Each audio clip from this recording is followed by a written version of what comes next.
Running here. I'd like to thank Eddie and also Gemma and Nicola for inviting me down to speak today. I was just going to give a few slides and try and make as much time as possible to answer questions, if that helped. I'm conscious that today there's people here with interstitial lung diseases and pulmonary fibrosis at all different stages of diagnosis, so just new, and also people that have had the diagnosis for some time. So the talk will be really at the kind of basic level, but then I'd invite you to ask me questions if there's other things that you wanted to know, and you can ask me during the talk, or you can stop me, or we can talk at the very end questions as well. So I might just start. This talk really is going to hinge around some questions that you may have. I'm going to try and answer those through the talk. I don't know if you can see it, but can you see here in this picture just here? Does anyone know who that is? Can you see even at the front? Cody. It is Brian Cody, yes. Do you know who the other gentleman is here? This is a blatant attempt to ingratiate myself with the audience, it being in Kilkenny. It's Martin White. Martin White, so he's a Tullerone player who is the grandfather of my wife. And he lived till 102, he died in 2011. But so he has 3 All-Ireland medals and 7 Leinsters. And he was a great man, but he played in a fantastic team. And I guess the link here is that I'm going to talk a little bit about teams today and teams that take care of you. So that's the link. It's a bit of a tenuous link, but at least I'll make that. So the questions we're going to try and answer today for you are, so what is pulmonary fibrosis? How do we make the diagnosis? What are the treatments available now? And what does pulmonary fibrosis, a team that takes care of you, look like? And what's the future for treatment and care in Ireland? So let me go on. So what is pulmonary fibrosis? So fibrosis really, in plain speaking, really is scarring of the lungs. In idiopathic pulmonary fibrosis is the one that's really the most common one I'll talk a good bit about today. Idiopathic, it just means we don't know the cause of it as yet. Pulmonary just means lung, and fibrosis again is scarring. So often as doctors and medical professionals use confusing language. I apologize for that, but that's just how we work. So the more common one would be IPF, that's idiopathic pulmonary fibrosis, and then there's fibrosis of other causes as well, and I'll touch on those, and I'm happy to take questions at the end as well about those. So fibrosis ends up, you might be able to see in this picture of a lung, there's fine balloon-like structures at the very ends of your lung that exchange the gases and help you breathe. And when they become scarred, it affects how you exchange the gases and makes your lungs stiff. And that's one of the causes of fibrosis. So a scarring of the lungs that's irreversible at the ends of those tiny little delicate structure in your airways. So when you go to the doctor at the start, they ask you all of these questions. And some of them seem a little crazy, I suppose. Why are you asking me about all these different things? And we're going through a checklist about what if there's another cause for your fibrosis. So when we ask you how you feel, when did this start, we're trying to think about what's the duration, what's the pace of symptoms, and that helps us think about what kind of fibrosis you might have. When we ask you about joint or muscle pains, we want to know, is there another disease going on, like rheumatoid arthritis or another arthritis that may affect your fibrosis or cause your fibrosis. We may ask you to examine you, to look at your lungs and look at your x-ray, and that's just to see if there's other disease that affects your whole body, such as sarcoid, that can cause fibrosis. And then we can ask you funny questions like, what have you been exposed to, what pets you have, and especially birds. Or is there mold at home? And those are really trying to identify, is there something that triggered your fibrosis? And those are a group of diseases called hypersensitivity pneumonitis. And those are rare, but we want to make sure that you don't have that, and we might do some blood tests for that as well if you have an exposure. And then we'll ask you a question, where did you work? Did you ever work in construction? Did you were ever exposed to asbestos or dust, or old hay or mushrooms? And those can be related to occupational lung diseases as well. So those are things we will go through. And then what kind of medications have you ever taken? We might go back and look through your chart, talk to you about that. And then there are some rare drug reactions that can cause fibrosis as well. And then one of the questions we may ask you is, anyone else in the family have fibrosis? And we're looking then for a familial element to your fibrosis. Is there someone that has, there's many members of your family, or just one, or maybe no one in your family has ever had fibrosis? And that's just establishes that, oh, there are genetic links to your fibrosis. And there may not be, and sometimes there is. So what is idiopathic pulmonary fibrosis? So that's IPF. So the symptoms, you may have shortness of breath, SOB, when I written that. On exertion, that can be going on average for about 6 to 12 months before you present. You might have a dry cough. You might have fatigue or weight loss. And what happens, what does your doctor see when they examine you? Well, they might see this. This is swelling of around the nails at the end of your fingertips. It's called clubbing. And about 50 or 60% of people that have IPF actually have that sign. And we'll listen to your chest. You may have had the experience of doctors and maybe even medical students being called in to take a listen to your chest. What they're listening for this is this Velcro sound in your lungs. This is the crackles that we talk about when you listen to your lungs. And that's a link that can be there for your lungs. So if you notice that people are interested in listening to the basis of your lungs, that's what they're listening for. Okay. So what causes IPF? I did say that no one knows the exact reasons for IPF, but we have some theories about why you get IPF. Some people think that it may be early aging of the lung, and there's some signs that we see when we look at the cells. They may be aging at a more advanced rate. That's one thing we think about. We think that the repair is not normal. So when you cut your skin, you get a scar on your skin. It's a nice white line. But sometimes if your scarring is not working properly, you'll get too much scarring, and we think that might be a part of what's causing your fibrosis within your lungs. So those are not repairing properly and getting too much scarring. That can affect your lungs. It would affect usually the bases of your lungs, the bottoms of your lungs when we look at your chest. And that can accelerate as the years go by in terms of getting more scarring in the lungs. So that leads to, if you can imagine, your lungs are like a bellows. And when you squeeze down on the bellows, that's pushing the air out and bringing the air back in. And if the bellows get stiff, it's difficult to get that air in and out. And that's what happens when your lungs become stiff and it's difficult to get the air in and out. The other thing that can happen is that your lungs are there, like I said earlier, to exchange the gases, so to take the oxygen in and get rid of the carbon dioxide. And when the ends of the lungs are scarred, therefore you can't exchange those gases. So that's something that results from your scarring. So the average age that someone's diagnosed with IPF is in their 60s or older than in their 60s. It's rare in those that are less than 50. It's slightly more common in men, and about 400 people a year are diagnosed in Ireland.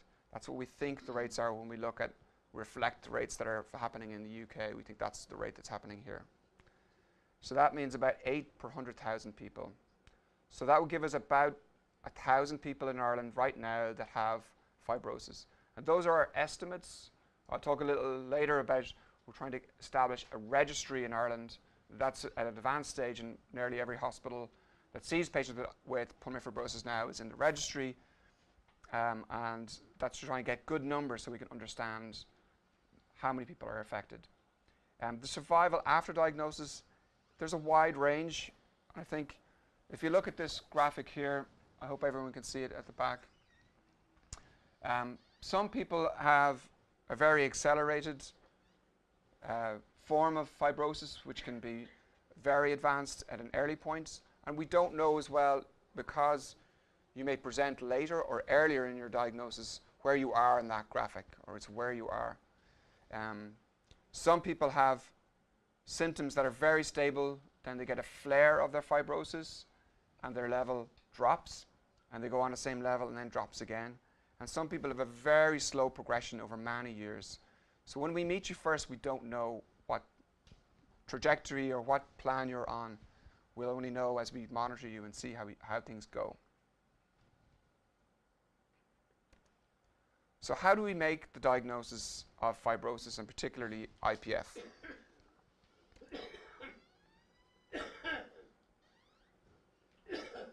All right. Sorry, there you go. So we do this by looking at your chest X-ray and looking at your CT scan. So I think everyone in the room is familiar with what a CT scan is. When you go into that donut-shaped scanner and you get your scan.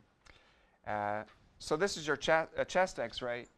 Generally speaking, this should all, here are your lungs on the left and the right-hand side, and it should all be black at that point. But when you get fibrosis or scarring, it replaces that nice, clear, spongy part of the lung that's black with this white part. So that's the fibrosis at the bases and then going up to the tops here. And then when we do your CT scan,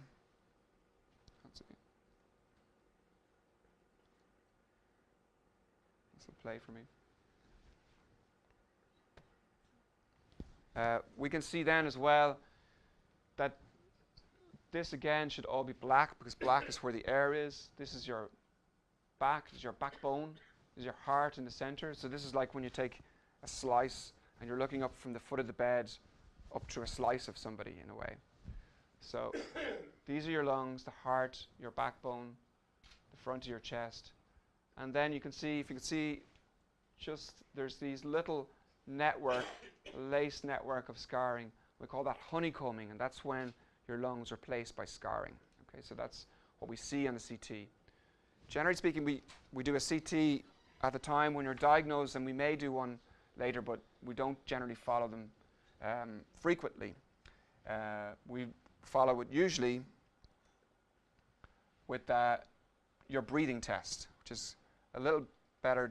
The CTs and the X-rays are just a picture. They don't tell us how well your lungs are functioning, but the breathing test is a better test of how well your lungs are functioning. So one of the tests we do is we look at the forced vital capacity, and that's a test of the capacity or the volume that your lungs can accommodate. And if that's reduced, that's what we say is consistent with fibrosis. So that the amount of air that you can get into the lungs is reduced. We'll also look at how well your lungs are exchanging gases, and we look at that in the DLCO. You may have heard your doctor talk about that as well. So that it tells us at the very ends of your lungs, those little bulb-like structures, how well they're exchanging gases, and that's generally reduced in fibrosis as well. So that's another number that we look at. Other tests that we can do is we put that little finger probe on and we check your oxygen levels. And we may do a 6-minute walk test. So that's just to see a couple of things, to see if your oxygen level drops when you walk and what the distance is that you can achieve. And often we'll monitor that to see how you're getting on with your treatment and to tell how severe your disease, and also to see if you need oxygen when you're walking or if you need oxygen when you're at rest. So then we take all that information, and this is where the team comes in. We take that information and we bring it to what we call a multidisciplinary team. So your X-ray, your CT, your breathing test, and talking to you. So your doctor or a clinical nurse specialist or an advanced nurse specialist We'll talk about you at the meeting, what you're like, what your symptoms are. We'll show your x-rays and your CTs, and then we'll look at your biopsy if you needed a biopsy. Now, not many people need a biopsy. Probably only about 5% of people need a biopsy. If things on your x-ray and your breathing tests and your story doesn't fit with a pattern that we recognize. So that would involve having a thoracic surgeon do a surgical biopsy, and then a pathologist will look at that. So once we've looked at all the information, we'll then agree on consensus then on what the diagnosis is. And often that is idiopathic, so IPF, or a fibrosis from another cause. So you can see a team is really important here. You need a number of specialties with different skills to do that. After that, then we'll meet with you and communicate that with you, and then talk about other things, what the plan is going for you. So what are the treatments available right now? So I think it's important to say that we don't have an effective cure right now for IPF. Antacids or other drugs that can treat reflux can help, and many of you will be on those drugs. There are now 2 drugs for, we call them anti-fibrotic, so anti-scarring drugs that we use, pirfenidone and nintedanib. And I think they offer some great hope for people with idiopathic pulmonary fibrosis. So in some studies, we can see on this graphic here, this is the blue line, or say the red line is when you're not on treatment. So this looks at the decline in that forced vital capacity. So your breathing test is declining at a certain rate. This is over time, over 52 weeks as we go from left to right. And when you're on one of those drugs, it slows the decline of your breathing test. Now, I think it's important to remember that a couple of things with these drugs, there are significant side effects to the drugs, and that's why you need to be taken care of by a team of people that looks out for these, and you need monitoring when you're on these drugs for your liver function tests and other tests. And important to remember as well that generally speaking, these drugs don't affect your symptoms. So you may not feel better on the drugs, and we're still waiting on the final studies to show if there's a survival benefit from these drugs. But as doctors right now, we feel that there is a benefit for them. And when you look at how long, we think that they probably do benefit patients and prolong their life as well. But we're waiting for the final studies to prove that. Important to remember that IPF alone, or idiopathic pulmonary fibrosis, does not respond to steroids or other anti-inflammatories. But there may be other reasons your doctor or a nurse practitioner has you on steroids for different types of diagnosis. But generally speaking, IPF doesn't respond to steroids. So what are the other treatments? So we talked a bit about medications. There are other treatments. Oxygen therapy is a very important one, and as I said, we will look and see if you need oxygen, looking at your oxygen saturation with the finger probe, and also walking with you and seeing if your oxygen levels drop. Pulmonary rehab is really important. It benefits people in terms of their symptoms, how they feel, how they cope with their symptoms, how they manage, and Irene is going to talk in much greater detail today about from a physio point of view in terms of pulmonary fibrosis and other issues. Exercise that is not in your pulmonary fibrosis, but we've encouraged this 2,000 steps a day challenge to try and get as much exercise for you as well. It benefits you in terms of your ability to cope with your symptoms and having a positive attitude towards how you cope with your disease as well. There's a picture of Nicola here at the top of Patrick, just to tell you how the lengths that people will go in terms of exercise to benefit everyone. Symptom control is another part of your treatment that people will talk to you about. Some of those are medications, some of those are just different kind of coping methods that they will advise you on to cope with your shortness of breath or your cough. And then at an appropriate time, someone will talk to you about transplant and getting you seen in transplant, sending a referral and getting an assessment when it's the right time for you as well. But that's something that should come up in a conversation with your doctor as well. There are other ways of monitoring disease that I think may benefit you. There's some apps out there that help you look at what your breathing rate is like and how you're, and I think they help you. They promote exercise, and also they promote understanding of breathlessness as well. So I think they're helpful. So what does a pulmonary fibrosis service look like? What does a team look like? Like I said, with the multidisciplinary team, there's a wider team that takes care of you as well. So there'll be a doctor, there'll be a clinical nurse specialist, there'll be a radiologist, there'll be a pathologist if you needed a biopsy, there'll be a thoracic surgeon again if you needed a biopsy, there'll be someone from palliative care in terms of managing symptoms, and also a social worker that will help you cope with your symptoms and also support you and maybe help you with practical needs, and physiotherapy in terms of exercise and pulmonary rehab. Important to remember that you are at the center of that team, so that the team will focus on what's the best thing for you. So they'll tailor make the treatment for you, and they'll offer appropriate referral and treatment for you as well. So that's drug treatment, referral to palliative care, or referral for transplant, depending on what stage of the disease and what you need in terms of a patient. So what's the future for treatment and care in Ireland?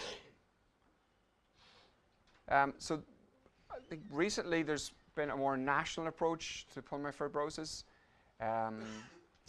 which has been led by Anthony Regan and others within the Irish Thoracic Society and other doctors, and also with ILFA. And that's really about establishing an Irish Thoracic Society registry. And that's really to try and figure out what are the accurate numbers for Ireland for different types of fibrosis and for IPF. How can we improve diagnosis and treatment, and also to study familial or inherited forms of IPF and other types of fibrosis. At the moment, this is a working document. There's 7 named specialist centres, and they may link in with your local doctor as well. So you may not need to be seen all the time within the specialist centre. Those are in Dublin, Cork, Galway and Limerick at the moment. There's clinical trials available at some of those centres, and we hope to bring out clinical trials in all centres. There's research ongoing in fibrosis in Ireland, and that's something we hope to work on with ILFA and with patients as well in the future. And to mention again that there's a patient charter that's available on the ILFA website that outlines what you should expect to find in a service and what you're entitled to in terms of support from medical and nursing and physiotherapy. So, just to summarize, pulmonary fibrosis is a progressive scarring disease of your lungs. New treatments do offer hope to slow the disease progression. I think that focused and organized care in a team setting helps with symptoms and coping with your disease, and more research is needed and is ongoing in Ireland at the moment as well.